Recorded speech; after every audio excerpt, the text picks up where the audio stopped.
I am so glad you convinced me that the family car should be the Defender 110. It is so beautiful inside. It's so comfortable and it just feels indestructible. Yes, it really is. I've been waiting a long time for the new model to come out. The Defender 110, I'm telling you, it's my favorite car of all times. It's my third one. You know, I have stories of going off-road. The guy managed the group. He was like, what are you doing in this beautiful car? I'm like, I'm going off-road. He's like, are you sure? Because you can use one of ours. And then they look like Mad Max cars. I'm like, no, we're going to do this. And he was shocked. Wow. Well, it's great because the Defender has been reimagined for 21st century adventure, and its unparalleled off-road ability as well as its robust interior are invaluable whether you're headed towards uncharted territory or just a weekend of exploration. The Defender 110 tackles challenging surroundings with absolute confidence. The SUV conveys strength outside and in, featuring peerless technology like an intuitive driver display and an award-winning infotainment system. That's my favorite part, to keep you connected no matter where the journey takes you. Adventure is unique to everyone, and so is the Defender. Choose from the two-door Defender 90, the four-door Defender 110, or the larger Defender 130 with the ability to seat up to 8 passengers. You'll find uncompromising performance in all three. So pack up and go even further with the Defender 110. Learn more at LandRoverUSA.com/Defender. Capella University is rethinking higher education. With its game-changing FlexPath learning format, you can earn your degree on your schedule and fit your education seamlessly into your life. Imagine your future differently at capella.edu. This isn't your average business podcast, and he's not your average host. This is the James Altucher Show on the Choose Yourself Network. Today on the James Altucher Show. And so how did you get into this? Like, what were you? My guess is at some point you were trying to get good at something, maybe even elite at something, and maybe it didn't quite work out for you. Like, what were you trying to go for? If you were prepared and you encounter something that doesn't match up, now that's a learning opportunity. Just give me the thumbs up when we're rolling. Okay, we're rolling right now. Good. So I'm just going to start it and we can start talking. Great. It's just Wonderful. a regular conversation. Yeah, I really enjoy that. Good. So everybody, I'm excited. Anders Ericsson, one of my personal heroes, is in the studio for the podcast. Anders, you have this book coming out today, Peak, Secrets from the New Science of Expertise. Welcome to the podcast. Well, thank you so much. I'm really enjoying it. You know, actually, and as I was saying to you earlier, for some reason I thought we were going to do this via Skype, and then you walked in here, and I'm like, yes, I get to meet the man. We're going to do this podcast. It's so much better when it's not Skype. So thank you for coming up here. Well, it's really wonderful seeing you and talking to you like this. Well, you know, and I remember, I don't know if everybody knows exactly who you are, although they've read about you, I'm sure, many times. I mean, you've been popularized in several, I want to call them, I don't say this in a negative way, but kind of pop science books. Like, for instance, Malcolm Gladwell's Outliers talks about what he calls the 10,000 hour rule, and we'll have an opportunity to talk about that and maybe correct a little bit of it. But this idea that with 10,000 hours of practice, and again, we'll elaborate on that word, with 10,000 hours of practice, essentially anybody, talent or no talent, and we'll discuss that too, anybody can become an expert or maybe the best in the world at what they do. And you've done a ton of research to suggest, and you've researched world-class performers in many fields to discover exactly what it takes to become, let's say, a world-class performer. And it's funny, one of the studies you referred to, actually, 25 years ago, I was in. So, or you referred to one of the researchers, Fernand Gobet, because I'm a chess master. Oh, and really? When he was at Carnegie Mellon, he's, of course, the Swiss champion or whatever. When he was at Carnegie Mellon pursuing his graduate degrees, I was in his study that originally showed about chunks, you know, difference between grandmasters, chess masters, and novices, and so on. So it's fascinating to participate. That's exciting to hear. Wow. Yeah. So let's talk about it. What Malcolm Gladwell called the 10,000 hour rule as opposed to what really might be the rule? Maybe I'm going to take it a step back. What do people refer to when they say talent? Well, I think different people use that word differently. I personally think of talent as innate talent, something that people are sort of born with without having to attain it through any kind of training and effort.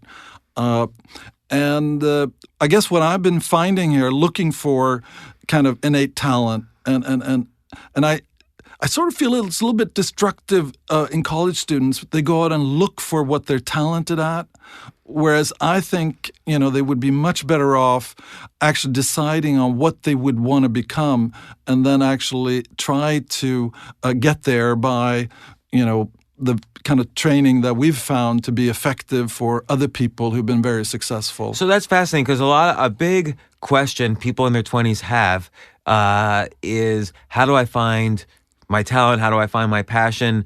What would you suggest if someone was going to say, okay, I'm in my 20s, I've got the energy, I've got the time, I've got the abilities.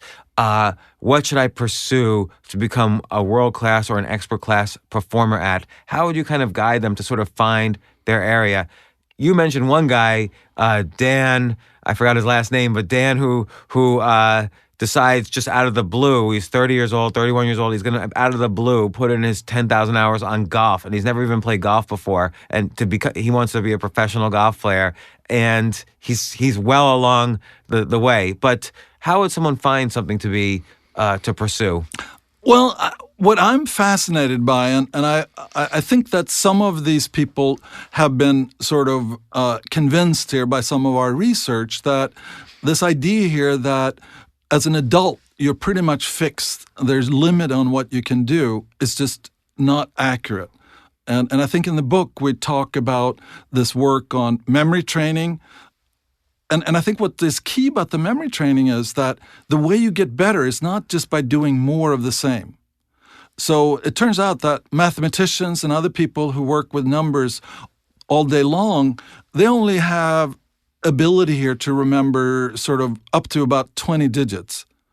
And what we were able to show here with this college student that we more or less just encountered accidentally because he was able and willing to actually be part of the training, with 200 to 400 hours of training, he was able to reproduce lists of over 80 digits. And was that the world record at the time? That was the world record at the time, exactly. So that's amazing. So basically with 200 hours using, and he had to kind of figure out what the training techniques were. You sort of talked it through after each session. He had to figure out what the best training techniques were himself on his own, but he had what you call deliberate practice to kind of, you could define it differently from me. I'm just working off the book. He had basically you giving him feedback. He had his own results. He could see the immediate feedback. Did he remember the list or not? You guys would discuss how to better train and what he was doing, what was going on in his brain. And so you were able to kind of, he stayed healthy. So you were able to kind of work through the principles of deliberate practice as opposed to just him randomly practicing, lists of numbers, and that's how he kept improving. Just to make a distinction, I think we kind of would like to think of that more as purposeful practice where we gave him a particular goal, and then we also arranged a training situation where he could actually do the same thing over and over and get immediate feedback so he could make adjustments. So deliberate practice we try to save for when you actually have a teacher that has taught other individuals, like a music teacher, who then actually supervises the training and actually builds a skill based on accumulated knowledge in the domain. So that's kind of where we would argue deliberate practice. Now, obviously, it's kind of deliberate practice is purposeful practice under the guidance of a teacher that can actually sequence the kind of training that he knows from past experience is going to be effective to improve your performance. So it's funny because, so really what's more, and you kind of underline this quite a bit, what's more important than talent and quote unquote 10,000 hours of work is this notion of deliberate practice. Like every time you're trying to improve at something, use deliberate practice. So maybe define that a little bit more, and I want to back off then and kind of discuss a little bit more about talent and the 10,000 hours and the notion of prodigies with guys like Mozart and so on. So what is deliberate practice? So if I want to get better at learning a language, what's deliberate practice in that? Well, we would argue deliberate practice would be seeking out a teacher who has Number had one. experience, and then basically that teacher would kind of assess where you're at. So some people have some prior knowledge of the language. So the key question is, what would be the appropriate kind of training that you would engage in order to kind of lay out the fundamentals that would allow you then to build and then gradually acquire your performance by engaging in, training of grammar, acquiring new vocabulary and all sorts of things. And in particular, I guess we're interested in your ability to use the language so you would be able to talk to other people and use the language rather than, which is a norm here, I guess, in the school system, is that you get these written tests as opposed to you're really being tested in your ability to speak the language. So it's doing versus kind of sitting and learning and being tested and so on. So you have to actually go out there, you get you start doing, and the mentor or teacher who already has a lot of experience is able to kind of say, no, don't do it this way, do it this way, and then you repeat. Right, and I think a very nice example here related to talent. I had a friend who claimed that he couldn't learn languages, and then he fell in love with a Mexican woman who didn't speak hardly any English.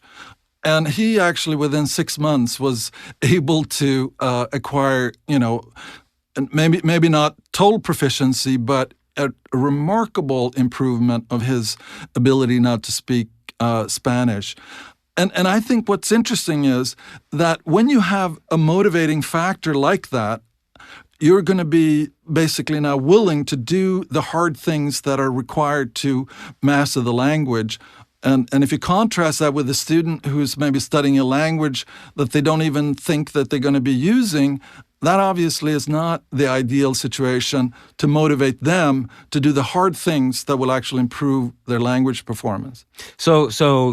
And a motivating factor is different than motivation. You kind of have to find that sort of gold at the end of a rainbow. You have to have sort of at least envision that it's there to sort of get through the journey through the rainbow. Right, and that I think personally I find that finding that kind of motivating kind of source that keeps flowing and keeps you actually getting back from your efforts. So you can now see the deliberate practice as an instrument by which you actually now reach a higher level. But that is ultimately not the reward in itself. It's your ability now to do things like, for example, if you're a musician, be able to play in front of an audience and actually feel how that audience is moved by your music. Or maybe musicians would actually take time and actually play around. So they're actually creating the music that they can hear themselves and enjoy the process of actually exploring music. Those are the kind of driving forces that I see as being the key here to people who reach exceptional levels. So again, it's the number one, finding a teacher, having a motivating factor, doing rather than just sitting back and learning, which I kind of underlines sort of, I don't want to say the failure of the educational system because that almost sounds political, but it sort of goes against the modern educational system where it's all about let's memorize facts as opposed to doing something.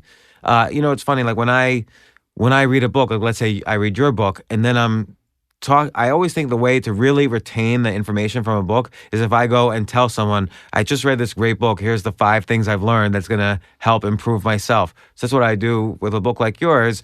And I think that's the way I remember things later. This is what by actually saying it out loud to somebody and trying to convince them this is how to learn, I'm able to better remember the book as opposed to just trying to remember it without doing anything else. Right, and I think that's kind of the key that I see in all sorts of experts, their ability of actually mentally sort of think about things, to reason and be able to now kind of work with it, as opposed to this idea here of just absorbing a lot of knowledge. And I guess the extreme case is just memorizing where, you may be able to actually reproduce a book without actually even have understood the main ideas.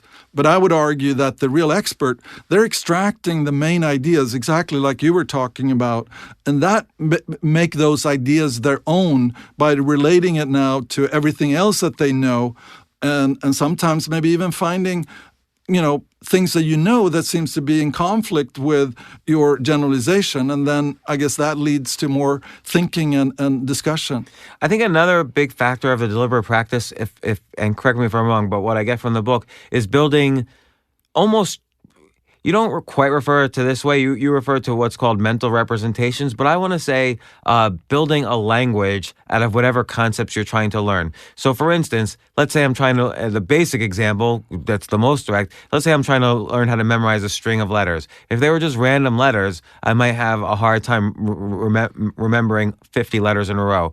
But if I turn those letters into a sentence, like, quote unquote, here's what I'm going to learn from this book today, unquote. Now I can remember 50 letters in a row because it became a sentence that it's easier to remember. And the example with the guy who was remembering the strings of numbers, he would build them into 3 or 4 number chunks. Or chess is another example. The grandmasters had in their memory each position, like the king is castled, or the king is under attack, or the bishop is fianchettoed.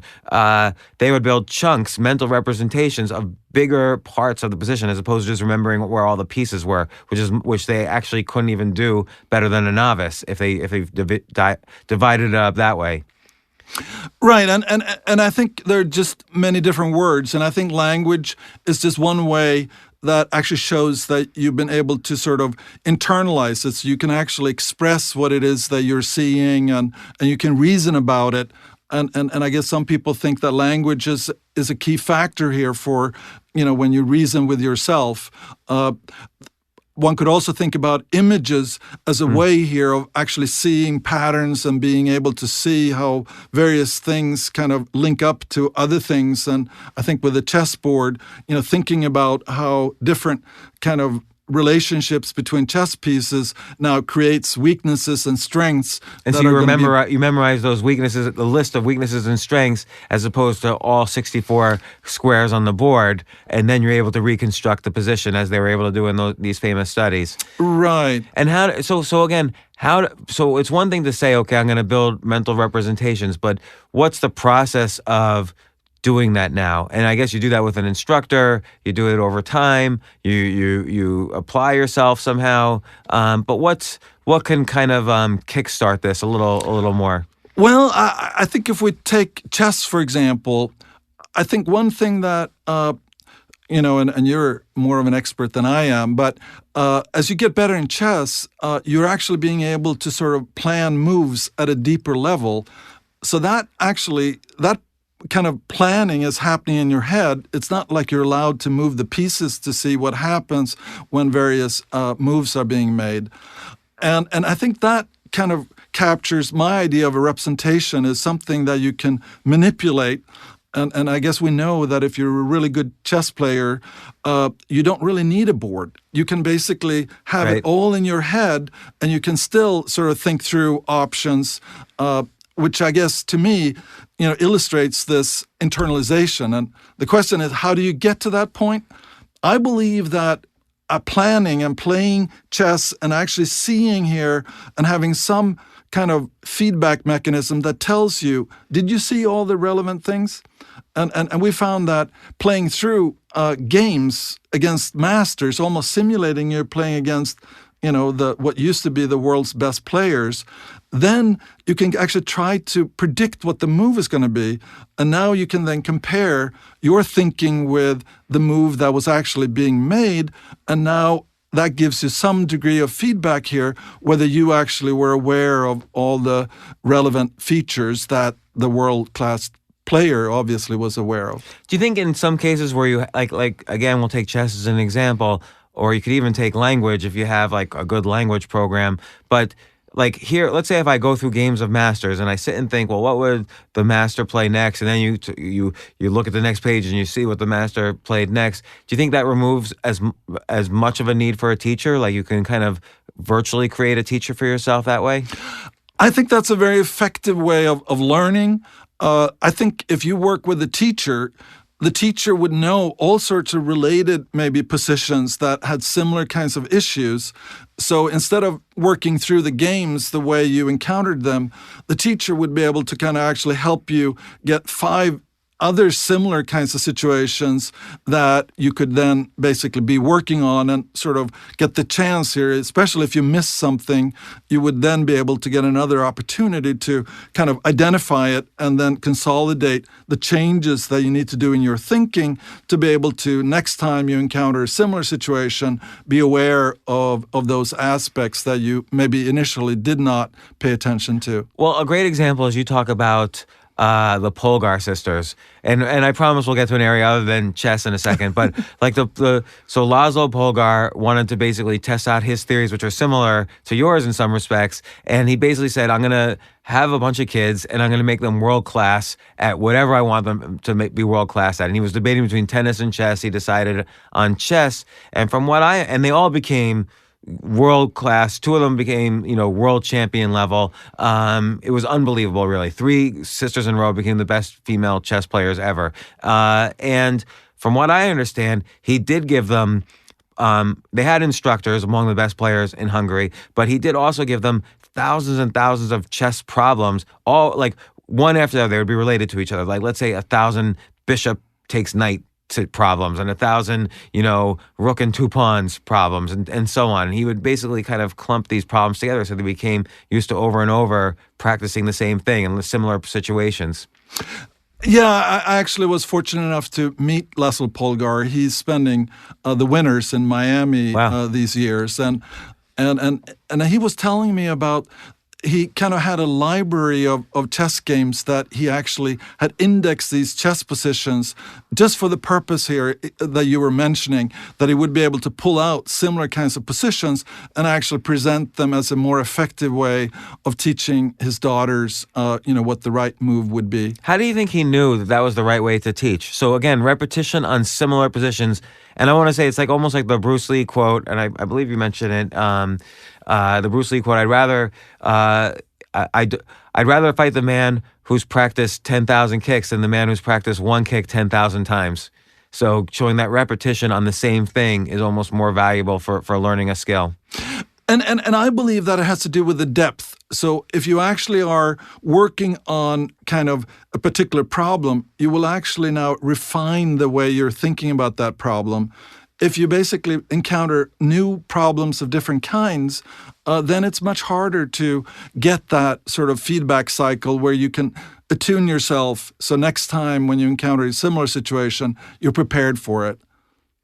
Yeah, and so now, okay, let's say there's something, a field that's not as measurable. Like, let's say I want to be better at sales or better at negotiating or better dealing with people. What do you think? What are some ideas I can do to start, building performance? Right, and I think sales is an interesting one. So it's semi-measurable. Right. So if you basically look at the amount of money that a salesperson is bringing into the company, once you deduct all their expenses, that would be sort of an objective measure that a lot of companies like to use to measure sort of how good a salesperson is. And if they can sustain that over years, it really means that they're not abusing the customers. They're basically being able to, work with them for longer periods. Now, what I found is that the people who've been working with sales, what they point out is, again, finding somebody who has proven themselves as successful and now actually studying what that person is doing. And maybe even that person eventually will become, a sales leader where they actually are promoted from being a salesperson. So now they're actually working with individual sales individuals, to improve their outcomes, because everyone is obviously motivated here to increase the amount of income to the company. And one of the things that I found most interesting was talking to them about how much work they would spend before they actually meet a customer. So there's a lot of information that you can actually, extract. So before you actually meet the person, if you have a good idea here, one, what are they allowed to decide? And secondly, what are their needs? And if you can infer now, what would be the arguments that potentially would be very effective against any other competing salesmen that would have contacted them? And that kind of extra work of actually sort of trying to be prepared for the situation strikes me as a very generalizable thing. And if you are prepared and you encounter something that doesn't match up, now that's a learning opportunity. So now you try to figure out, what was it that basically was wrong here with my expectation here about how the interaction with the basically the potential customer would be.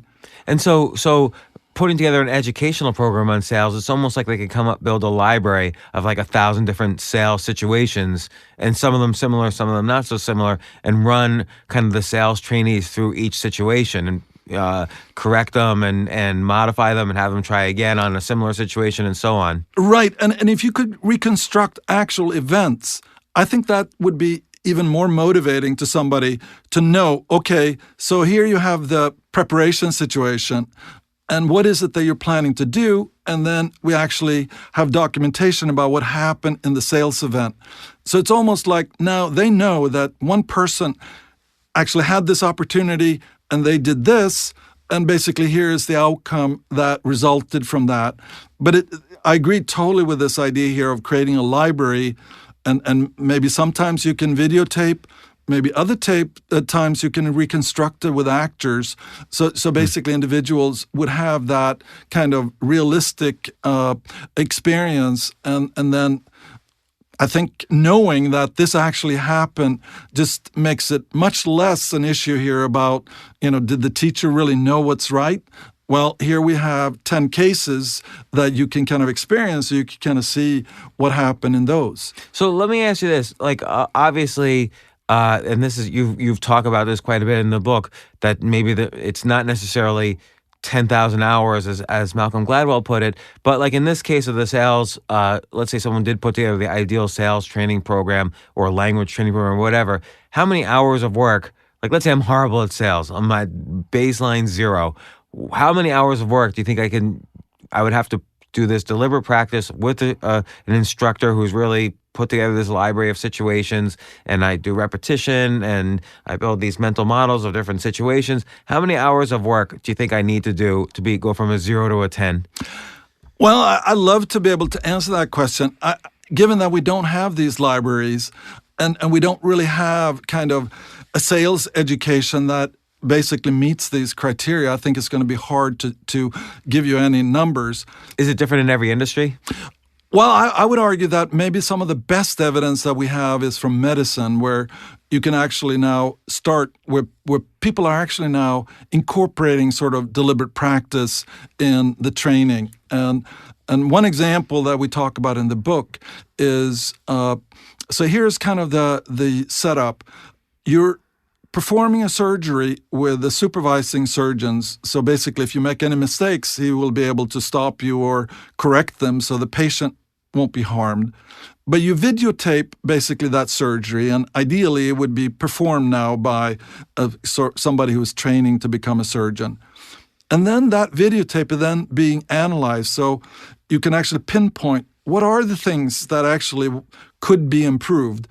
And then basically the surgical trainee is working in a simulator where they can actually repeatedly now, master these kinds of techniques. And when they're ready, they go back and do another surgery here with the supervising surgeon. So now you have that feedback cycle where you have teachers who can analyze the videotapes and show very clearly to the trainee what the problem is, and then design training with a simulator that would actually allow them enough repetitions so they can actually perform that. And it's very interesting what you say in the book about the medical practice. Let's say I'm a doctor and I don't do this. I just simply do lots of surgeries and I have 30 years of experience. You kind of point out that when somebody, let's say a doctor, gets into kind of I don't want to say a rut or a routine, but they kind of just keep doing the same thing over and over without necessarily getting the feedback loop, that their performance will actually decline over time, as opposed to what normally people would think that they would get better with practice. Right, and I think if you think about drivers, most people wouldn't think of 50-year-olds as being substantially better than 30-year-olds just because they have 20 more years of driving experience. And if anything, I think sometimes you actually automate it, so you're not actually paying attention to the driving situations. And there's some really interesting research showing that most accidents happen in particular situations where basically a pedestrian is walking out. You can't see them behind, say, a truck or something like that. But by basically now training individuals so they actually retain now the sensitivity to potential dangers, you can actually see a correlation now with reduced accident rates. So there's a lot of situations where the typical situation is so typical that you can actually deal with it successfully, 95% of the time. The problem is that there's a 5% of the time where there's something that looks like a normal case, but it's not. And there you actually see that a highly experienced individual who's going on automatic pilot is going to be less well prepared to deal and sort of anticipate those potential problems. So when it comes to expert performers, that's almost defined by somebody who has a very good record. What I find is that they prepare, it's almost, like they're trying now to do their utmost. So by monitoring, not, basically doing a okay performance, they can actually find ways here to keep themselves motivated and keep, improving and anticipating problems and other things. And that, I think, is really the kind of expert performer that I would like for us to promote. Let's stop to take a quick break. We'll be right back.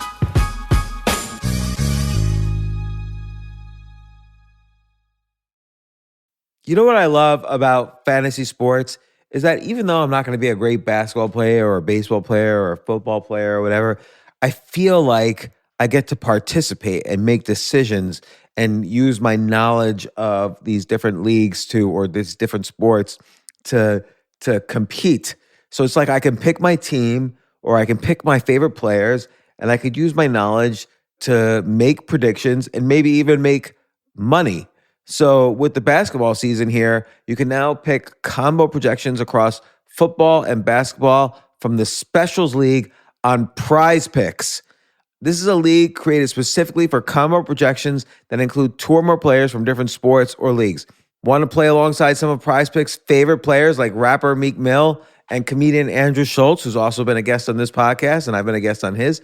You can now find community plays under the promos tab of the app to view entries for some of the biggest names in the Prize Picks community each week.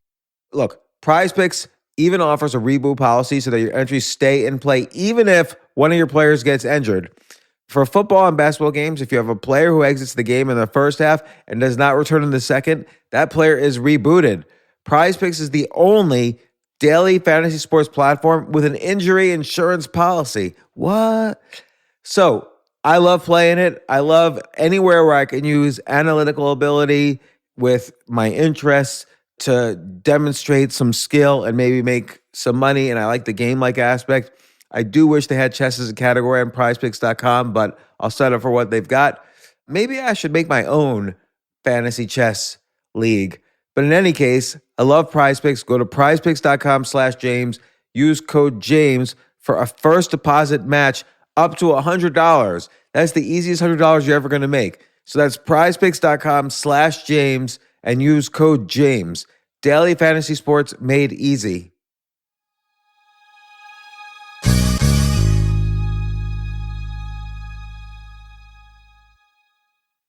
The future of learning is definitely online. Like, it's such BS that you have to spend $200,000 or take $200,000 in loans and go to some fancy school when it's useless. It doesn't guarantee you a job. Most employers, including me, do not care about degrees or grades or anything like that. We want to care that you love what you're doing, that you know what you're doing, in some cases that you have experience or that you're willing to learn. But people in general love learning and are curious. Like the key to success is curiosity. And I think masterclass.com is the perfect model for online learning. I'm really happy they're sponsoring this episode. If you're going to give a gift, give the gift of learning. Masterclass makes a meaningful gift this season for you and anyone on your list, because both of you can learn from the best to become your best, from leadership to effective communication to cooking. Let me tell you some of the classes I've taken. I've taken comedy from Steve Martin. I mean, can you believe I can take a class from Steve Martin on comedy, or Judd Apatow, my favorite comedy director? I could take an actual class from him on writing. Wolfgang Puck on cooking. Dan Brown on writing, or Judy Bloom, who's been on this podcast, on writing. By the way, Wolfgang Puck also has been on this podcast. It's such a pleasure. I try to take classes all the time from masterclass.com. And whether you're watching Masterclass on TV or listening in audio mode in the app or on their site, the quality speaks for itself. It's like these Masterclass instructors are your own personal mentors that are going to help you reach the next level. How much would it cost to take one-on-one classes on comedy from Steve Martin or on chess from Gary Kasparov? You just wouldn't be able to do it. But it would cost hundreds of thousands of dollars. With a Masterclass annual membership, it's $10 a month. Memberships start at $120 a year for unlimited access to one-on-one classes with all 180 plus Masterclass instructors. So it's not just $120 for one instructor. You get all 180 plus Masterclass instructors. Boost your confidence and find practical takeaways you can apply to your life and at work. And if you own a business or are a team leader, use Masterclass to empower and create future-ready employees and leaders. That's the real education in today's world. So this holiday season, you can give one annual membership and get one free at masterclass.com/JAS. JAS, of course, stands for the James Altucher Show. So right now you can get two memberships for the price of one at masterclass.com/JAS. Masterclass.com/JAS. Offer terms apply.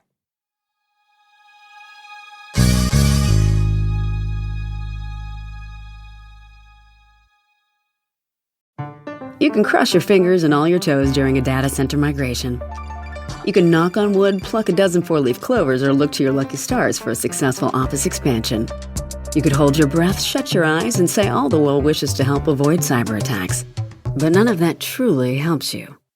Because next-level moments need the next-level network, with the security, reliability, and expertise to take your business further. AT&T Business, the network you can rely on. You're probably familiar with the classic book, The Inner Game of Tennis, where the author talks about the importance of visualization. So you're about to make a serve, you visualize it in heavy detail first. How important is that for kind of expert performance or learning expert performance? Well, I think it's key when you're engaging in any kind of sport that you actually have a plan for what's going to happen. And I think when it comes to people working at a driving range in golf and just try to hit it, one ball after the other and just try to hit it harder and harder, that's not what expert golfers do. They would actually decide what it is that they want this particular ball to do. And then basically you will actually monitor now whether they have enough control over that ball to make that ball do the thing that they intended. And they keep varying that, so that actually develops now the ability to control. So it's not just sort of one thing where you just hit it as hard as you can and then see what happens. You're actually deliberately trying now to maybe have spin on it, or you're using an unusual club or whatever. But as long as you have an image about what you expect, then you can actually learn from it, because if the ball is not doing what you intended it to do, that would then start this feedback loop where you would try to refine and, attain more control over what you're doing. So I see the importance of kind of repetition and to get the control over what you're doing. Is there a danger that I could fall into the easy? So I can control what I'm doing if my goal is easy. So if I want to hit the golf ball 50 yards, at some point I'll be able to do that every single time, 50 yards at one spot. But when do I start kind of challenging myself to do more, like 60 yards, 70 yards, 150 yards, and so on? Well, there I would argue that maybe a golf coach would be the better judge here for a particular player. But is that important, though, the idea itself to constantly challenge? that definitely, you should actually train to do things that you can't do. So basically, if you're an ice skater and you're trying now to do a more complex jump, if you train the easy jumps, what is the likelihood that you're going to be able to do the quadruple or whatever? It's essentially zero. So the way you actually get to do the quadruple is actually to kind of try to do a triple under more and more complex situations where you actually, manipulate various elements. So you get to a point here where you have enough air time that you can actually complete one more rotation. And you may actually have to strengthen your legs in order to be able to get that lift. But it's sort of this gradual process. And I think you can see here how a teacher would be able to help you do corrections here and work on mastering these sub-pieces until you're actually ready to even try the complete quadruple. So there's a real important role for mentorship or teachers or somebody who's achieved expert or world-class performance who is now able to kind of assess, all right, you're ready to kind of jump a little bit higher, you need a little bit more leg muscle work, you need all these little things to add up, and we'll start to be able to do like the quadruple whatever. Right, and there is an interesting study that actually looked at ice skaters and found this difference between the elite skaters and the sub-elite skaters. And they found that the sub-elite skaters spent more time doing things that they already had mastered. So in some sense, that makes you feel better, right? If you're training and you can do everything. But it also, doesn't allow you now to improve like the elite skaters who were constantly trying to do things they couldn't do.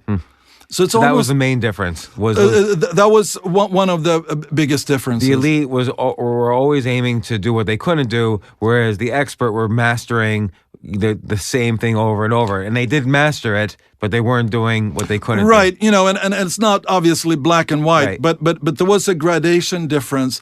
And I think basically that willingness to fail is sort of at the heart, because failing, if you're trying to do something you can't do, you're going to have to start out failing. But the joy that you will get when you eventually, are able to master it, I think that is the kind of thing that I would point to if you wanted to motivate people to really do the hard work. And I think the myth of talent is often what reduces the motivation. Because if someone is trying, let's say someone loves ice skating and they start off basically good at it and they want to improve, but then they start failing over and over again at the quadruple, they might throw up their hands and say, I can't do this. I don't have enough talent. And what you're saying is you can do this with the right teaching and, assuming you're not, physically unfit, that you can't do this. You can do this with the right training, the right amount of time, the right amount of repetition, the right amount of practice. Because the talent aspect, there's no such thing as I can't really. Right. And I think what I find dangerous is this idea that somebody, and maybe it's not a coach or trainer, but somebody's telling you that you can't do it. How would you know? It's almost like if you think that they know more than you do, what can you do but accept that? But I think that... But society might do it too. Society has the myth of talent, the myth of the prodigy. That's definitely true. And there's a lot of cases here where, and I think Laszlo Polgar was actually telling me about all the resistance that he encountered in Hungary when he was trying to do his training with his daughters. They thought that he was almost a little, abnormal. And this idea that he would be able to kind of train all three of his daughters, seemed weird. When it wasn't genetics. Like, he was not a chess player. They just kind of came out of nowhere and became the three best women in the world. Exactly, and that's pretty compelling in retrospect. But I can see that while they were trying to make progress here and get resources to get help here with the training, that was a sort of a difficult situation. And what I find interesting is the evidence that people cannot attain an exceptional performance. That's really weak. So if you accept here height, with being tall as a center in basketball obviously is an advantage, and being, short when you're a gymnast is sort of going to be an advantage.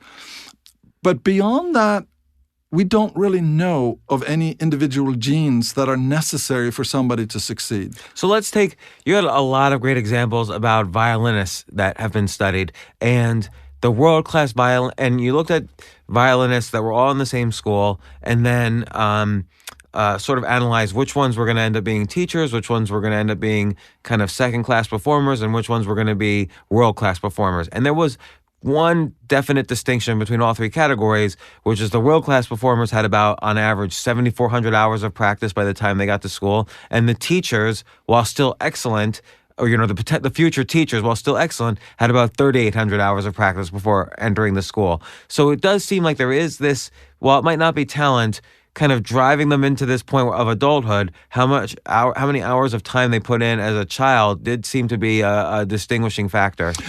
Yeah, and I think that was kind of really surprising and interesting to a lot of people. And by the way, that seems like where the 10,000-hour myth comes from. Right, and basically we had some data on them when they were age 20, where the kind of the elite group out of the three actually on the average had 10,000 hours of training, and I think that was kind of misinterpreted to say that everyone in that elite group actually had over 10,000 hours, which is slightly different. But I think the key that I was trying to kind of emphasize was this idea that regardless of your talent level, it's really even the most talented, if that even exists, are going to have to spend, like 10,000 hours.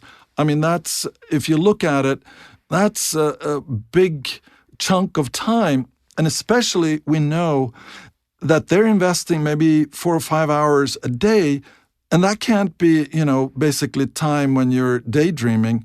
This is a time where you need the most energy in order to really kind of search for your outer limits of your performance to be able to keep improving. Well, let's look at a couple of examples where the word prodigy or talent is thrown around, and you mentioned some of them in your book. But like Mozart, for instance, is considered the most talented prodigy in music history. That I've seen that sentence about him, and you dispute that. Well, I think most people don't recognize that Mozart's father was actually a pioneer in training, especially children, and that he was a famous musician, and he was composing. But at the time when Mozart was actually born and started in training, he actually stopped composing. And we know that he actually designed training activities for Mozart and his older sister. So we know that there was a lot of early training that went into Mozart's performance. And if you're really looking kind of for prodigious performance, we try to come up with a measure because music today is ranked in terms of the number of years of study that you need to have in order to perform a piece. And we related now basically the public performances of pieces and the age of the child. So we get kind of like a quotient. And what we found was that Mozart was above average. He was over, 100. But there was a tremendous number of more recent prodigies that were more prodigious than he was. And actually, the most prodigious performance that we found was a Suzuki-trained musician that was not considered to be a prodigy. Because in Suzuki, basically the training kind of assumes that this is like learning a language.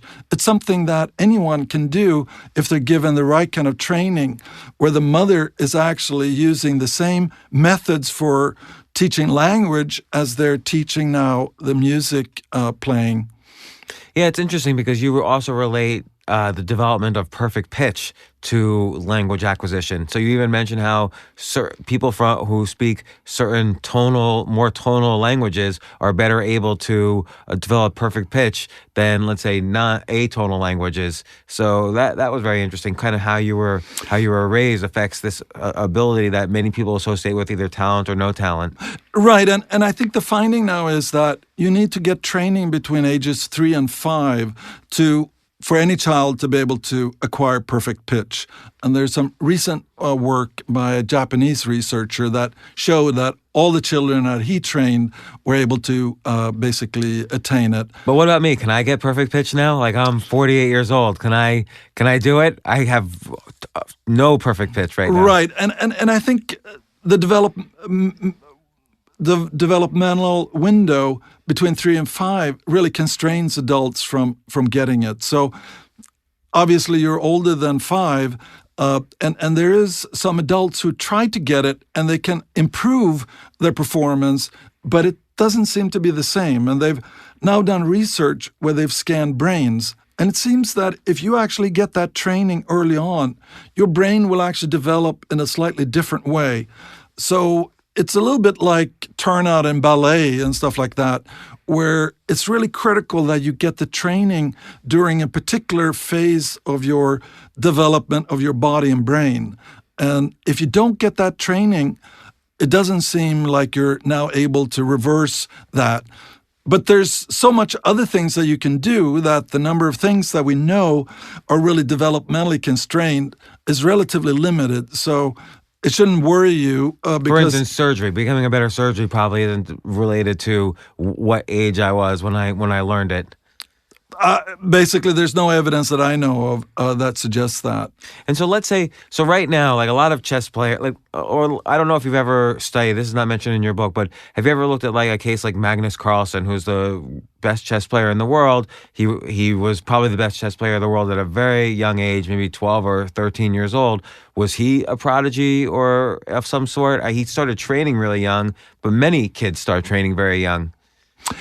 Well, I think Magnus Carlsen is a really interesting example, and I think there is a book kind of coming out that will actually talk about his early development. And now, all that I think that we know is that he actually had a very organized kind of chess environment, so he would at least, have the best possible training. Now, whether in fact other individuals would be able to develop similar abilities with the same kind of training conditions, that's hard to know. But I think the finding that I would emphasize is that there's a lot of things that you can learn about how to become a better chess player that you can actually learn from the training that Magnus Carlsen was involved in. So like having the instructor, I know he had a very famous grandmaster as an instructor, probably putting in time every day, having presumably a motivating factor, which is like winning and feeling good about that, and kind of praise on that. I guess those were part of his deliberate practice. Right, and one of the interesting questions is, when he was introduced to chess, was that similar to how other chess players were introduced? Because I think a lot of chess players, they kind of start playing chess, and at some point they get good enough, and then maybe they are being trained by skilled chess players. In music, if you actually start out learning how to play an instrument by yourself, what most music teachers would tell you is you've created acquired a lot of bad habits that are actually going to take longer to get out of you than it would have been to learn it correctly from the first time. And I think that's why, classically music-trained individuals and also ballet dancers, the importance is to actually start out with the correct fundamentals, because now you can actually have the things to build on in order to attain the highest levels. So I don't know, could it be that maybe Magnus Carlsen started out with the right kind of fundamentals for thinking about chess that then made actually his success possible? So let's say I want to suddenly get back. I pick a field, whether it's language or chess or golf or sales, And again, I just want to kind of take it from the top. I want to get better at something. I want to even be world class at it. What should I do? What's the first step? I would say finding a teacher that have some experience of training individuals like yourself of the same age and the same background. That's what I would recommend. And I guess I'm now trying to match up individuals who are interested in starting to acquire skills with teachers who have had some experience of training individuals. It's a great business idea, kind of like a dating site. Well, I would love to basically learn from these, because I think this is actually a relatively new idea, and it's almost like people didn't even hold it as possible that they could actually reach very high. So even if they started at an old age, they had very modest goals for what they actually would be able to achieve. So I think, this provides hopefully an opportunity here to get motivated people, and then we can actually learn, are there any limits? But before people try to do it, we're never going to know what is possible. And so okay, finding the teacher, having a motivating factor, like why do I want to, be a professional golf player, having some sort of motivating factor that, drives me through the pain. And then what's the next step that I can do as opposed to the teacher? Well, I think by developing these representations, and actually when you're training, rather than trying to make any shortcuts here and actually reduce it, really stretching yourself. And I think that would be sort of the key idea. And I would love to learn here about, individuals who are trying, and if there really are any limiting factors, because I've been now spending almost like 30 years talking to individuals who only reach the sub-elite level and ask them, what was it that was really holding you back? And what I find interesting is that they thought that they could get better. The reason why they stopped was that they thought that there were other people who were ahead of them that they didn't really understand how they would be able to reach. Well, I guess like in the case of the violinist, the people who had reached the age of 20 with only 3,000 hours, they were still in the top 0.1% of performers, but they realized, oh my God, I'm not going to be able to put in the other 4,000 to 6,000 hours so quickly as my competitors. And that is, I guess, a challenge in a competitive society. So if you have basically the very best who actually now learn more and put in more time practicing, they're not just going to stop for 5 years to allow the less competitive ones to catch up. So basically, what you really need if you're in the lower group is somehow find a way that you can be gaining more in practice than the ones who are at the elite level. So if they keep working and trying to perfect their skill, they're actually going to be ahead of you. And it's hard to see how you would be able to catch up with them. Let me offer one suggestion there. So yes, they might not be, they might never get as good as the classically trained and classically performing violinists who go out into orchestras and who continue doing deliberate practice. But let's combine two fields. Let's take a violinist and put him in a rock and roll band and maybe kind of give him an electronic violin. Then bam, they might be, everybody else might have done 500 hours of practice in combining two areas, and they suddenly have 3,500 hours under them. And that might, combining areas to create new areas might be a lucrative way for a top performer, but not elite performer, to be successful. And I think that fits nicely in what we were talking about, the motivation. So if you would enjoy now making music with another group, that, I guess, should be the key goal. To basically be winning international competitions or winning gold medals at the Olympics. I mean, even if 100 million people were training the same sport, using all the effective, there would still only be one gold medal. So basically, I think connecting up here with this idea that you want to actually produce something that has emotional significance for you. Your work, you want to play something with friends and actually produce music that after doing that, you actually feel better about yourself and And now you're motivated, perhaps, to go and work on certain things that would actually allow you to do an even better job when you get together next time. Yeah, so part of it might be, again, to keep that motivating factor going, finding other areas you can combine and so on to create new areas where you're already given to be an expert, or you have a huge starting point. Right. A head start. And in some ways, I mean, you're really trying to produce music experience. And I think, there may be more creative ways, especially now with the technical developments, where you actually will be able to find a niche for producing musical experiences that other people haven't found. It seems like we have this natural instinct to because we're humans and primates, we put ourselves in a hierarchy, whatever we do. So let's say I'm interested in chess. There's a chess ranking system from 1 to 1,000,000, and I want to always figure out where I am in that hierarchy because I want to be either the alpha and not the omega and so on. But if I can change, humans have the ability to change the hierarchy they're in. And if you could kind of change the hierarchy you're in, where the practice and that you've put in is either puts you higher to being the alpha, or whether it becomes easier to become the alpha because it's a new area completely, I think that should be a reasonable goal for achieving competence in something. Right, and I see that parents, really enjoy spending time with their kids. So if you actually decided to take up chess to be able to play with your son or daughter, that would basically now allow for something that could develop over years and provide this precious relationship. And it could be music making, it could be some, physical sport.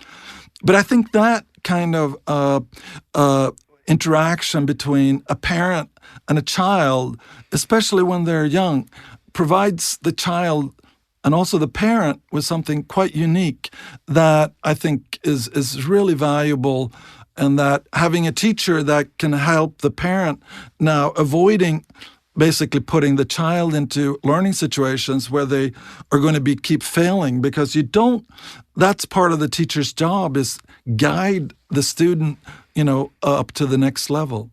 And so how did you get into this? Like, what were my guess is at some point you were trying to get good at something, maybe even elite at something, and maybe it didn't quite work out for you.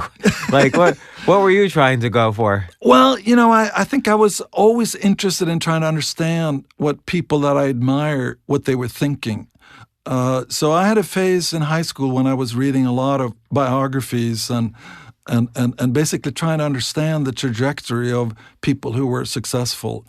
And I think I kind of realized that if I were to try to be successful in any one domain, that would almost preclude me from now basically becoming as good as I could be and actually researching the general process here of being excellent.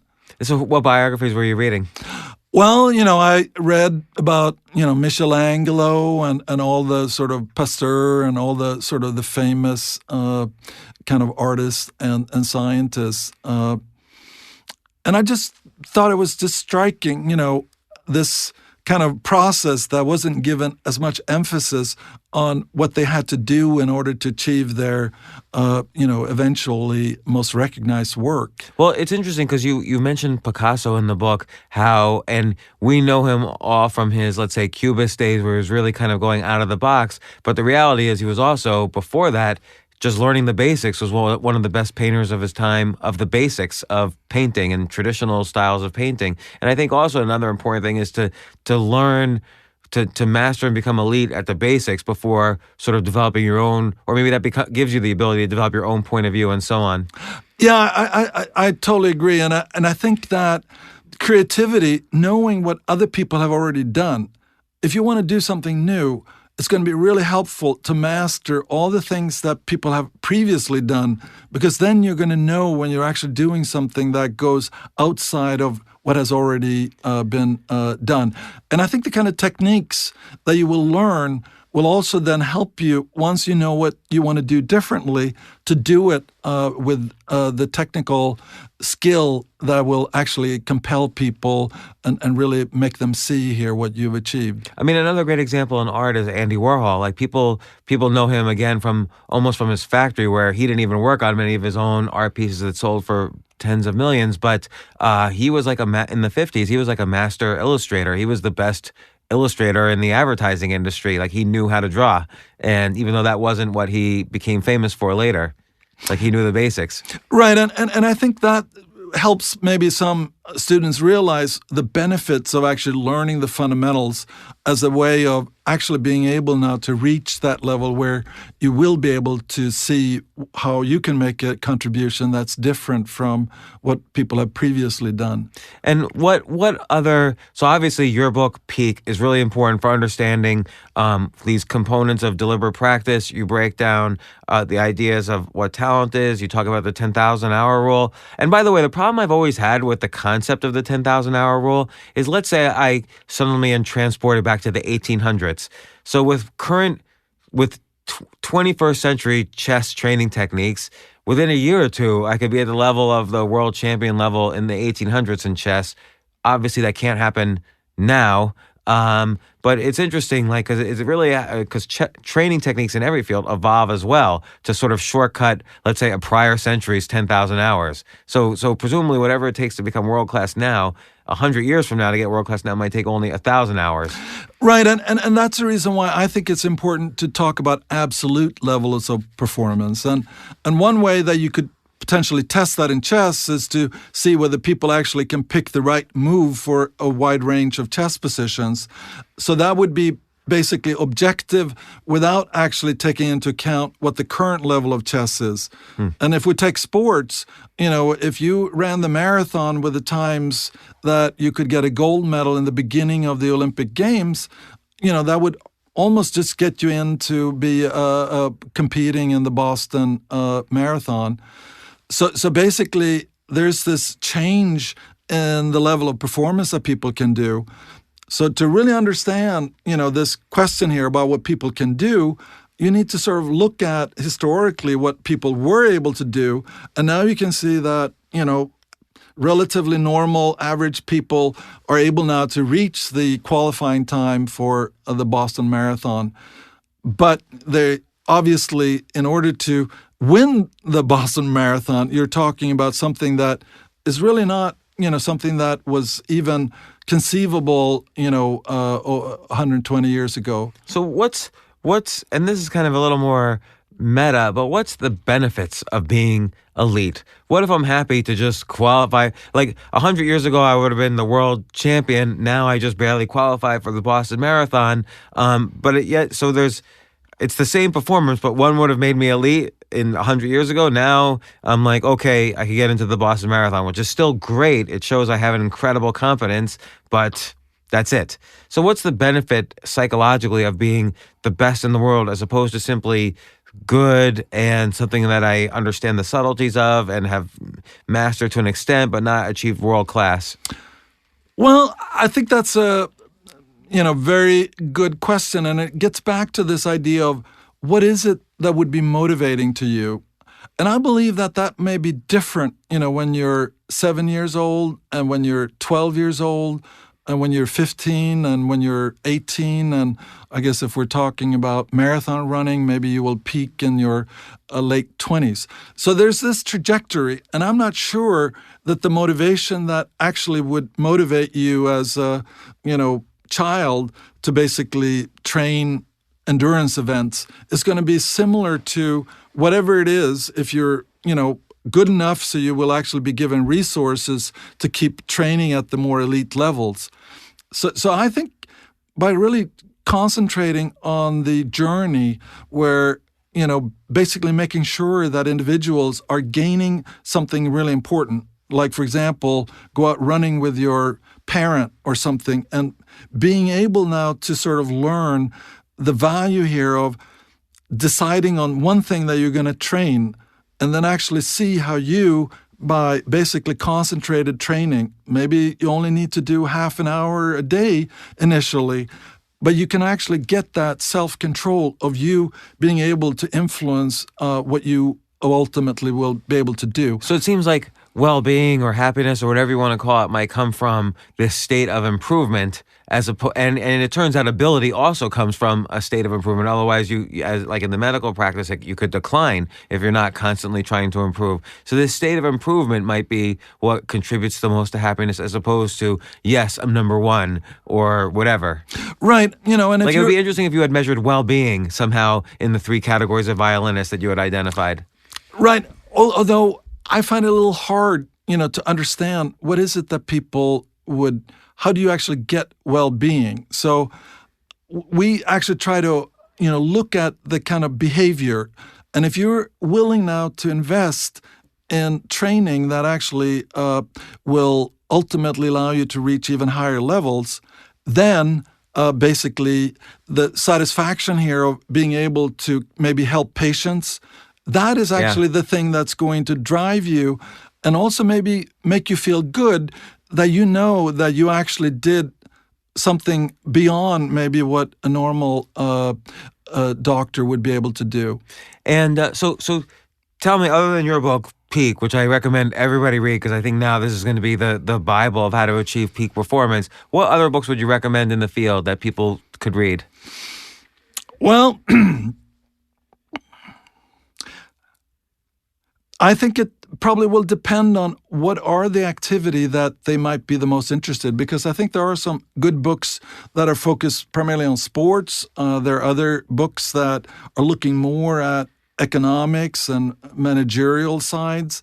But I think if somebody read our book and decided now that they were interested in a particular domain, then I think it would be easier for me to kind of guide them, and hopefully we would find that some people would be able to sort of take on that challenge of trying to reach, basically the highest level of performance. And if they run into any limits, I would love to learn about them.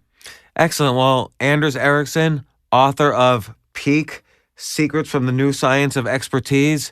Great book. Thank you so much for coming up to my podcast, and I really appreciate it. It was nice meeting you. Well, this was just a delight. Thank you very, very much. Thank you, Anders.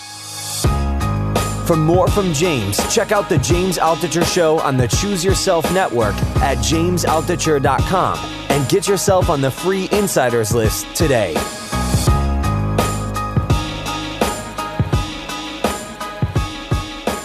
Hey, I have a lot more to tell you about this podcast, and you can find all my show notes and links and resources on my website on jamesaltucher.com. Sometimes I write about what I learned. Sometimes I write about ideas I got from the interview. Sometimes I have a backstory about how this interview even happened. I think you'll really like it. You'll also find lists of all the books we mentioned, other influential thinkers that are related to this guest, and more. Just go to jamesaltucher.com. AI might be the most important new computer technology ever.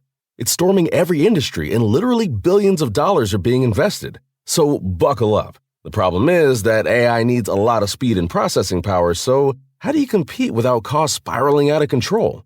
It's time to upgrade to the next generation of the cloud, Oracle Cloud Infrastructure, or OCI. OCI is a single platform for your infrastructure, database, application development, and AI needs. OCI has 4 to 8 times the bandwidth of other clouds, offers one consistent price instead of variable regional pricing, and of course, nobody does data better than Oracle. So now you can train your AI models at twice the speed and less than half the cost of other clouds. If you want to do more and spend less, like Uber, 8x8, and Databricks Mosaic, take a free test drive of OCI at oracle.com/advance. That's oracle.com/advance. oracle.com/advance.